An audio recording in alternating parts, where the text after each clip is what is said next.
Renovating a tired kitchen is a costly undertaking. After a few years, kitchens can look well used, worn out, and outdated. And that's when homeowners have a choice to make. Are they willing to make the enormous investment necessary to restore it to its original luster, or tear it all down? That's not always an easy call. After all, replacing kitchen cabinetry, appliances, countertops, flooring, lighting, backsplash, and doors and windows can be enormously expensive. Forbes magazine recently estimated that turning a tired kitchen into a beautiful high-end kitchen costs over $60,000 US. Do you know what is a lot less expensive than restoring a lousy kitchen? Demolition. In fact, hiring professionals to demolish a kitchen, including labor, disposal fees, and permits, costs only $1,000 to $3,000. It is far cheaper to demolish a kitchen than to restore it. And that makes sense. Burning an old wooden table is far cheaper than restoring it. Junking an old rusty car is far easier and more affordable than trying to rebuild it to its original glory. The same can be said of marriage. When a husband and wife find themselves in a difficult place, when communication becomes challenging, forgiveness is not given, and conflict becomes common, when home is nobody's happy place, it's a lot easier to demolish the marriage than to try to restore it. It takes way less time and energy to dissolve a bad marriage than to renovate it. If you are growing increasingly frustrated with your marriage, or know someone who is, then join Kent Edwards, Nathan Norman, and Vicki Hitzges as they have a conversation with Jesus on the delicate topic of divorce in Matthew chapter 5, verses 27 to 30. Welcome to CrossTalk, a Christian podcast whose goal is for us to encourage each other to not only increase our knowledge of the Bible, but to take the next step beyond information into transformation. Our goal is to bring the Bible to life, into all our lives. I'm Brian French. Today, Dr. Kent Edwards, Vicki Hitzges, and Nathan Norman continue their discussion through the Gospel of Matthew. And if you have a Bible handy, turn to Matthew chapter 5, verses 27 through 30 as we join their discussion. Last week on the podcast, Jesus discussed adultery. And this week, he turned our attention to marriage and divorce. It's safe to say that Jesus is unafraid to deal with challenging issues. Wouldn't you agree? I'd say so, yes. Yeah, I can remember years ago preaching through this section and, sweating every Sunday. Mm-hmm. Yeah. You try not to make eye contact. Yeah, got to be judicious in when you look when you're dealing with some subjects. That's right. So why? Why is he doing this? Why is Jesus touching on these subjects? Well, it's interesting that this must have been an issue back then, but it is certainly an issue today. It affects so many people. It does, and for generations. And through this, you remember that Jesus is trying to teach us about internal righteousness. And he's doing so by using the law. You may remember Jesus' twofold strategy in interpreting the law. Do you remember what that was? Right. Yeah. Identify the root cause in our life and then ruthlessly remove it from our lives. Yeah. So he states the law, and then he says, what's the root cause? Why was this law necessary? And how do we get rid of it? So he's helping us develop internal righteousness, but he's also trying to help us with our marriages. Jesus begins his discussion of the Mosaic law and adultery with the same introductory phrase he began his discussion earlier on the Old Testament laws against murder and adultery. He's giving 5 different examples of how to apply the law in this section of the Sermon on the Mount. And they all begin with what phrase? It has been said. So here he's referencing the Old Testament, and now he moves on to the next commandment. It's about divorce. It says, it has been said, anyone who divorces his wife must give her a certificate of divorce. The original commandment is found, in a number of places, but also in Deuteronomy chapter 24, verse 1, which I find very enlightening when I look at the larger context. Why so? In 24, verse 1, he states the command, but he gives a bit more context. Well, I'll read that. It says, if a man marries a woman who becomes displeasing to him Should that happen, because he finds something indecent about her, and he writes her a certificate of divorce, gives it to her, and sends her from his house. Yeah. So the certificate of divorce, let me camp on that first. That's actually very good news for the woman, and it's very progressive for the day. It's a written statement, a legal document that proves that the woman's first marriage was legally terminated. She's free to marry again, to start a new life. That was unusual in the ancient world, and that is very progressive to be found at this time in the Old Testament law. But the bad news was that confusing phrase that you paused over, Vicki. What was that? I know what it was. He finds something indecent about her. Wow. That's kind of scary, isn't it? That's horrifying. Why? Well, how do you interpret indecent? Oh, she developed a mole. I'm done with her. Or oh, she committed adultery. That's indecent, right? Like what does that mean? Where do you draw the line? Well, you're not the first person to raise those questions. The Jewish world at the time of Jesus had a number of different interpretations of what it meant. Rabbi Hillel, for example, he and his followers said that word indecent could mean anything displeasing to the husband. What? If she burned the chicken. No. Yeah. Anything that was displeasing to the husband. Wouldn't that be an awful situation if you really interpreted those Moses' words in that way? Oh, how many marriages could last? Well, yeah. 0. Right. Mine, perhaps. No, brownie points racked up there. Yeah. No, but if it's anything, then there's no protection at all, right? Right. And Rabbi Akiba went a bit further, the same sentiment, but he said even if a husband found another woman more attractive, he could get rid of her. Can you imagine the uncertainty, the fragility of marriage if these interpretations were taken? Wow. But, we have something similar to that today, don't we? I mean, at least in the state that I live in California, they have no-fault divorce, right? Yep. It doesn't matter what the reason is. If for any reason we just decide we're going to separate, we can do that with giving no explanation possible. So this is ancient, but it's still pretty contemporary. And in this environment, where in essence you could dump a spouse of your youth for the most insignificant reasons imaginable, Jesus addresses that specifically later on in the book of Matthew in 19:3, because it was there that we read. Well, they wanted to know about this. They said some Pharisees came to him to test Jesus, and they asked, "Is it unlawful for a man to divorce his wife for any and every reason?" Yeah, they were pushing that. Is it lawful? They wanted him to take a stand because I think they knew if he took a hard stand and disagreed with Rabbi Hillel and Akiba, he could lose some support and popularity among the people he's ministering to.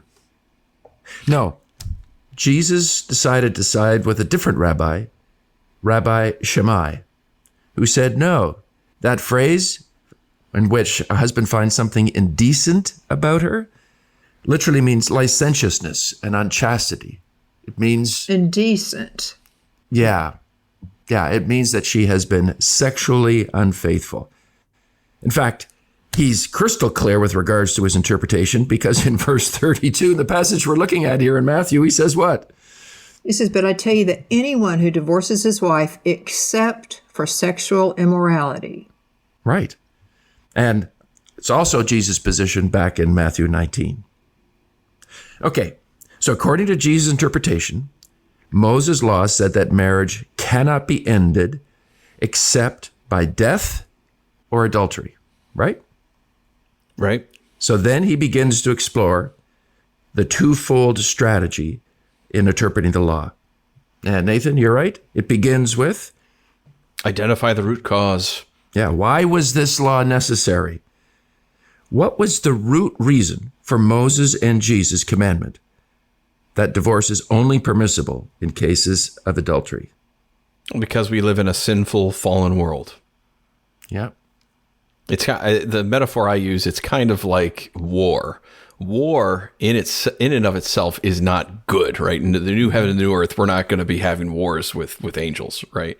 But sometimes it's a necessary thing that you have to do in order to restrain greater evil that's out there. Same thing with divorce.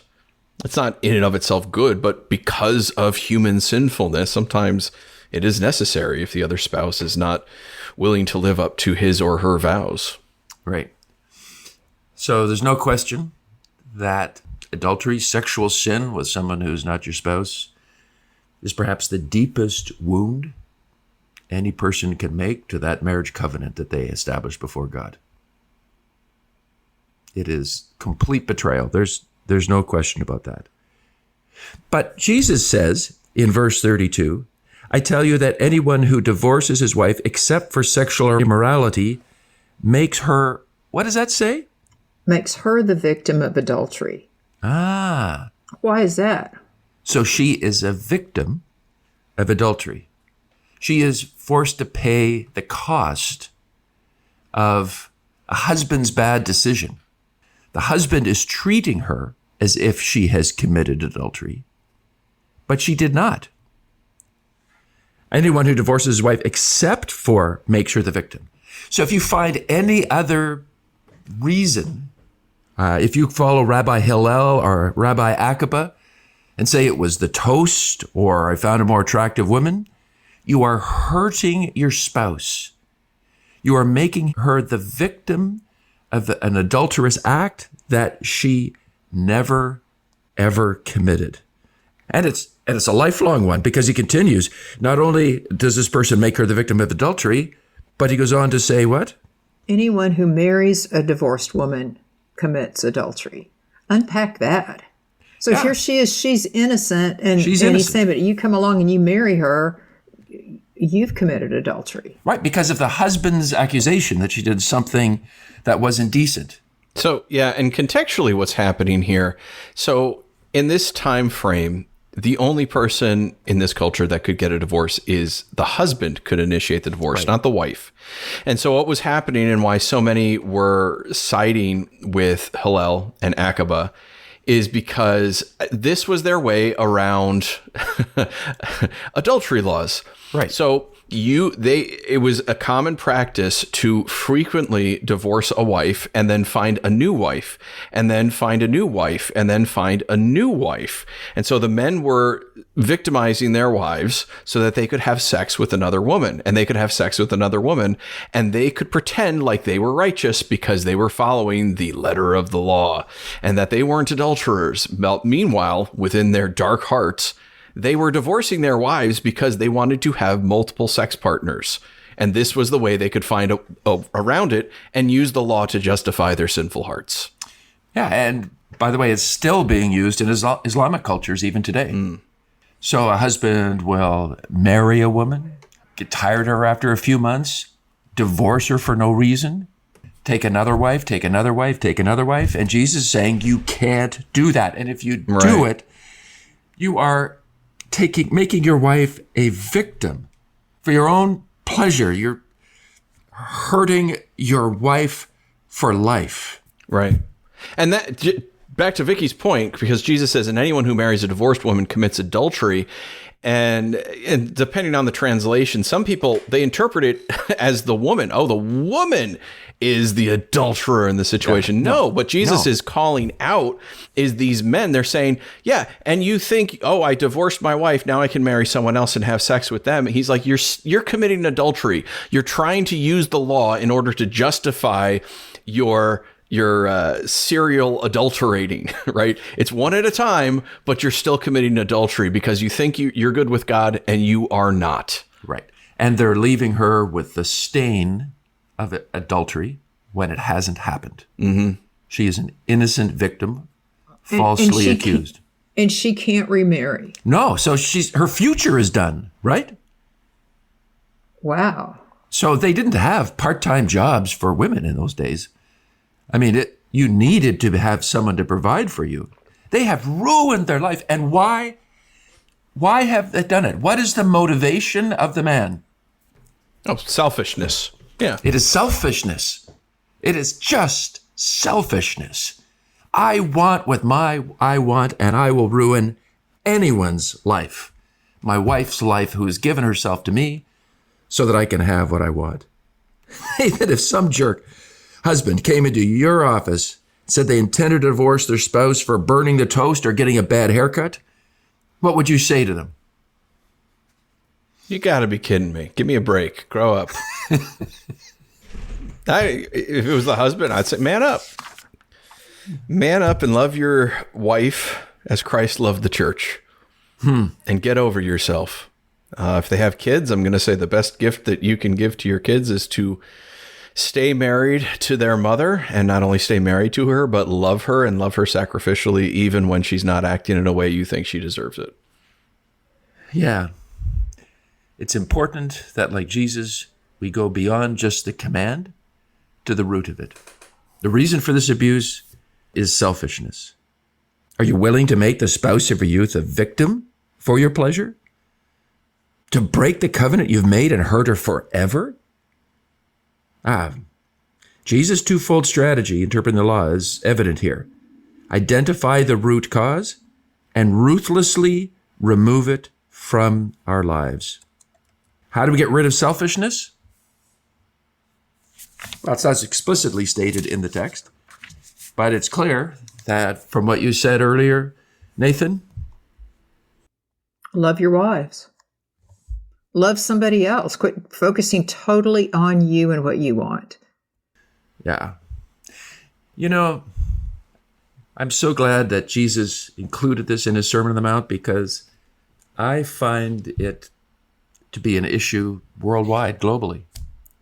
Again and again and again with CrossTalk Global, when we're trying to help people understand the meaning of literature like the epistles, I turn to Ephesians 5. Not only because in Ephesians 5, starting in verse 25, it is a way to find a flow of thought in the epistles, but because of the truth that it communicates. Nathan, isn't Paul here saying what you were saying? He says, husbands, love your wives just as Christ loved the church and gave himself up for her, to make her holy, cleansing her by the washing with water through the word, and to present her to himself as a radiant church, without stain or wrinkle or any other blemish, but holy and blameless. In this same way, husbands ought to love their wives as their own bodies. He who loves his wife loves himself. After all, no one has ever hated their own body, but they feed and care for their body, just as Christ does the church. For we are members of his body. For this reason, a man will leave his father and mother and be united to his wife, and the two will become one flesh. This is a profound mystery, but I am talking about Christ and the church. However, each one of you also must love his wife as he loves himself, and the wife must respect her husband. I got to tell you, I love playing with this passage with my students. What Paul says, in the same way husbands ought to love their wives as their own bodies. So many of our CrossTalk classes have men in them, so I'll ask, how do you like to be loved? If you've got an ideal evening planned, what does it mean for your wife to love you? What would that be? And they have no trouble, right? Like I would love this, and I would love this, and I would love this. I say, what's the ideal evening for your wife? How would she like to be loved? Crickets. It is in our root nature, we are selfish. Immediately, I hate you, Kent. But that's what he's asking us to do. The Greeks, Nathan, you studied this. The Greeks had 4 different words for love, didn't they? Yeah, we actually talked about this in church on Sunday a little bit. Right, they had eros, which was the romantic love, or more basely put, sex. Storge, which is the familial love, the love you have for your family, sometimes out of obligation, right? But you know, it's there. And philia, friendship, that's where we get Philadelphia from. You know, the brotherly love. This is more of a friendship love. This is the love Jonathan had for David, and right. David had for Jonathan. The deep friendship. And then you had agape love, which is unconditional love. without conditions. Yeah. A number of years ago, I was ministering in southern India. And as I was speaking for a whole week, giving different messages, I'd be talking at mealtimes with some senior Indian leaders that I really respected. And something caught me off guard. Once in a while, someone would talk about this couple and they'd almost spit on the ground. That's a love marriage. And they'd mention someone else. Oh, that's a love marriage. Oh, that's a love marriage. I'm like, this is weird. I don't know what they're talking about. So I was in the back of a car with one of the Indian elders in the church that I deeply respected. And I said, what's this deal with love marriage? Like, in America, we love the people we marry. He said to me, well, you Americans, you don't know anything about marriage. I said, okay. Fair enough. School me. True. School me. True, yeah. He says, we believe that marriage is the backbone of a strong society. Yep. We do too. We believe that every family, if it's going to flourish, needs to have genuine love and devotion from husband and wife. Yeah. So why would you allow teenagers who are filled with emotion and hormones make the decision of who they would marry? Would it not be wise to inform their decision with the people who know them best and who could best complement them in life? That's why here in India, families will look at a woman and or a man and say, is it possible this could make these two people could make a wonderful godly marriage? And we bring them together and allow them to choose. And I'm like, really? Like, we date. Like, we said no. As Indian couples love each other. But that love is grown. Because we believe that when God says we are to love our wives, and he uses the word agape, that means an act of the will, not just the overflow of emotion. We decide we are going to love this person. And we put it into practice. And guess what? Indians have a far less divorce rate than you Americans. Because we choose, regardless of what happens, that we're going to selflessly love one another. Whew. I remember someone I greatly appreciated said to me, if you don't feel like you're in love, fake it till you make it. Make it happen. This is a lifelong commitment. And Jesus said, there's no reason for divorce except permissible when someone is unfaithful, sexually unfaithful to their marriage vows. Yeah, just to be clear, the focal point of this text is for the person seeking to get a selfish divorce. Oftentimes, this text is turned around against the person who's been defended against as reason why they have to stay in this abusive, adulterous marriage where the person is continually violating his or her rights. But the focus of Jesus here is for people who are selfishly seeking to get a divorce. And so if you are in a marriage where there is adultery, where there is abuse, where there is abandonment, by all means, seek out a separation to be able to separate you from the situation and be able to make wise decisions within your church family community. Yeah. The Barna Research Group looked into the practice of practicing Christians, those who attend a worship service within the past month, and strongly agree that their faith is very important in their life. But when it comes to practicing Christians' relationships, there's almost no difference between a Christian and a non-Christian. 32% are divorced. Guys, when it comes to relationships with women, our faith is not making a difference. Jesus here calls us to have the courage to make a commitment to the woman you love. And women, same thing. Have the courage to keep your commitment to your partner with agape, sacrificial love, until death do you part. Because as Paul wrote earlier in Ephesians 5, for of this you can be sure, no immoral, impure, greedy, or I would add selfish person has any inheritance in the kingdom of Christ and of God. godly marriages stand out more than ever in today's culture. A godly marriage focuses on the other person, and divorce is only a tragic option for sexual infidelity and perhaps abandonment or abuse. What makes a Christian marriage Christian is a lack of selfishness and the display of love. I trust that today's discussion of God's Word has been helpful and served as an encouragement to not just be hearers of the Word, but doers.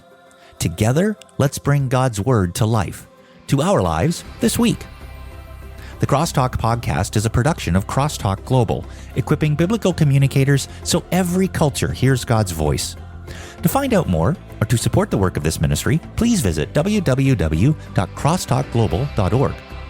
You can also support this show by sharing it on social media and telling your friends. Tune in next Friday as we continue our discussion through the Gospel of Matthew. Be sure to join us.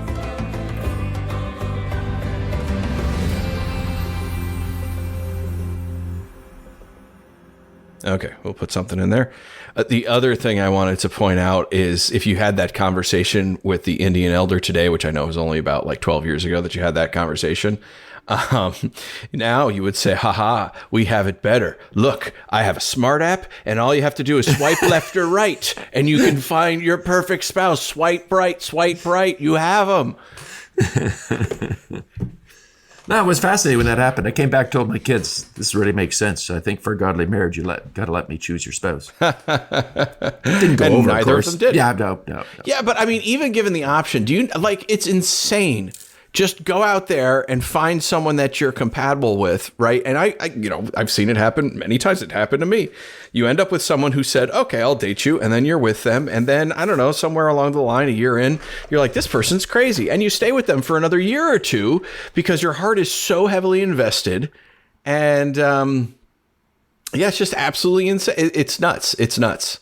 Our whole American dating system is just absolutely bonkers. And the other thing we didn't talk about is now what's happening is people are just withdrawing from getting married altogether. Right. They're just like, I'm not even going to get married. In fact, I just talking to a person who's in his mid-20s. He's never even dated anybody. It's not worth it. None of it's worth it. It's crazy. And then so then now the church is having to come over here and advocate and say, you know what, guys, sex is actually really good.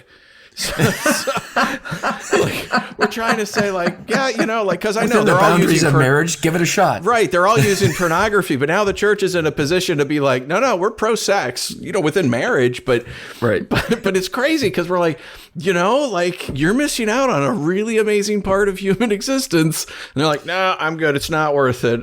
No, you don't even know. It's insane. The whole thing, it is.